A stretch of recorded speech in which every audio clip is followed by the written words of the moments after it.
No one likes you. That's why I didn't invite you to my birthday party. If anyone finds out that we know each other, then everyone will think I'm a loser like you. So stay away from me. Has anyone ever said something similar to you? If so, you were probably a loser in school, like me. Most of my classmates didn't even know I existed, and my teachers kept forgetting my name. Like one time when I got an A+ on my report card in math, although I had failed the written math exam. The only way I could explain how this had happened was that the teacher had confused me with another girl in our class who had the same name as me. Now, I believe that there are two ways to become popular in high school as a girl. First, you are pretty. Or second, you have a really outgoing personality. Unfortunately, I had neither because I was ugly and boring.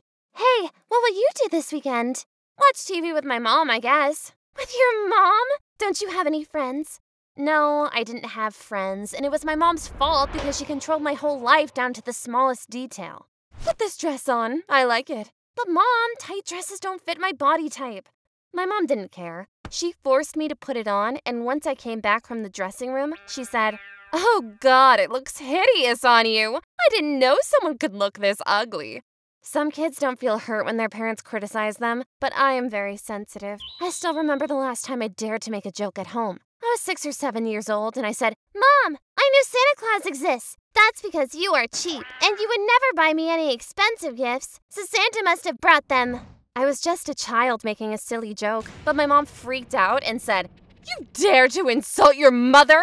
Go to your room so I don't have to see your ugly face anymore. You are ugly, ugly, ugly." I didn't understand why my joke had offended her so much, but after this traumatic event, I never made a joke again. Instead, I morphed myself into a shy, boring girl who couldn't offend anyone. It was an adaptation strategy to survive my mom's cruel outbursts of rage. Now you also understand why I'm a weirdo. If my mom had at least sent me to a team sport to socialize with other kids, but no, she forced me to take private recorder lessons at home. And there was no instrument less cool than a recorder. Anyway, in 10th grade, I made my first friend on my bus ride home. Her name was Vanessa, and she just sat down next to me and started talking. It was less of a conversation and more of a monologue from her because she loved talking about herself. Her house is on the same street as mine, and one day, she knocked on my door because her dog had run away. She wanted me to help her find him, and of course I agreed, because that's what friends do for each other, right? Well, a few hours later, I actually found her dog hiding under some stairs. The strange thing was that the dog didn't want to go back home to Vanessa. I had to carry him home to her while he was kicking and crying. When Vanessa saw us, she said, "You stupid dog! Mom would kill me if you ran away."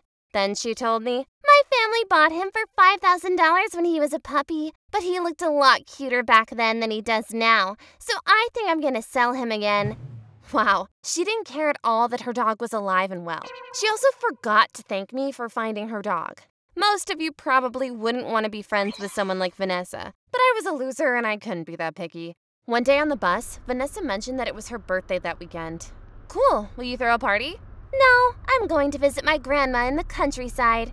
Now you have to understand one thing. Every Monday, one of Vanessa's real friends rode the bus too. And then Vanessa always pretended I didn't exist. She wouldn't say hi or even look at me. Stupid as I was, I thought she just forgot about me because she had so much fun talking to her other friend. So on the Monday after her birthday, I went over to them and said, "Hey Vanessa, I hope you had a great birthday. I brought you a present." Before Vanessa could respond, her friend said, "Oh my God, who is this ugly duckling and how does it know you, Vanessa?" "Ew! She doesn't know me, and I don't know her either." Then she screamed as loud as she could, "Get away from me, you creep!" They both started laughing, and I went back to my seat in utter shock. I was mad and thought, well, if she doesn't want my gift, that's her bad. But the next day, Vanessa sat back down next to me as if nothing had happened at all. She said, "The gift you showed me yesterday, do you still have it with you?" "No, I left it home. I didn't want to creep you out again."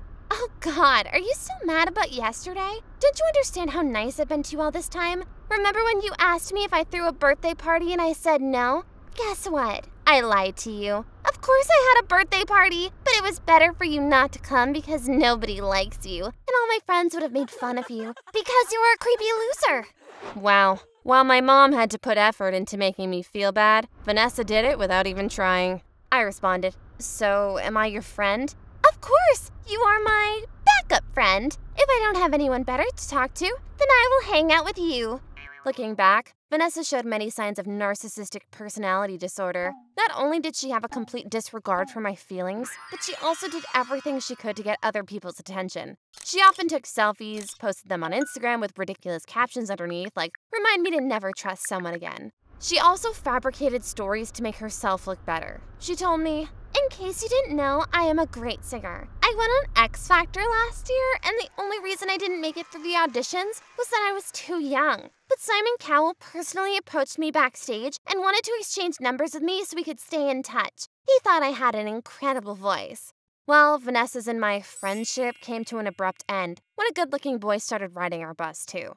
Vanessa told him, "Oh, usually I sit where you sit now, but it's okay. I'll just sit next to you. By the way, do you like brunettes?" Afterward, Vanessa never felt like talking to me again. She had found a better companion, but the cute boy ran into me once and my books fell over. He picked them up again and apologized, but Vanessa couldn't bear not being the center of attention, even if it was just for a second. So she faked a loud sneeze that sounded like some bird chirping. Achoo! Vanessa, why did you just make that sound? Oh, I don't know. I always sneeze like that. Do you like it? Yeah, Vanessa was an attention-seeking little brat. Meanwhile, my miserable life didn't change until I graduated high school. I was 18, about to go to college, and ready to reinvent myself. I set all kinds of goals, that this time I would be more social, make lots of friends, and be popular. And sure enough, when I moved into my dorm, I immediately hit it off with my roommate Angela. She even invited me to a college party, and I thought this was my chance to show the world the new me. But once I arrived at the party, my anxiety kicked back in. I couldn't talk to anyone and just stood around alone and awkwardly. That's why I got myself a couple of drinks to relax. Biggest mistake of my life. I had never drunk alcohol before, and I ended up going over to a couple that was making out. Go away, you tramp! Now it's my turn to make out with your boyfriend. I tried to kiss the guy, but his girlfriend slapped me in the face, at which point I spat at her and yelled, "I'm going to sleep with your boyfriend tonight and there's nothing you can do about it." Meanwhile, all my fellow students were watching and laughing at me. I woke up the next morning feeling so ashamed of myself that I didn't leave my dorm room for 2 weeks. Eventually, I started attending classes again, but by then I had missed so many classes that it was impossible for me to catch up on the material. So I completely stopped attending classes again and fell into a depression, staying in bed all day for the rest of the semester. Finally, I was kicked out of college and had to move back in with my mom. It's just like in the old times now. My mom keeps telling me that she isn't surprised that I failed college, and that I should follow her career advice from now on. I guess the only thing that changed is that I now owe $10,000 in student loans. Honestly, I hate myself, I hate my life, and I hate my mom.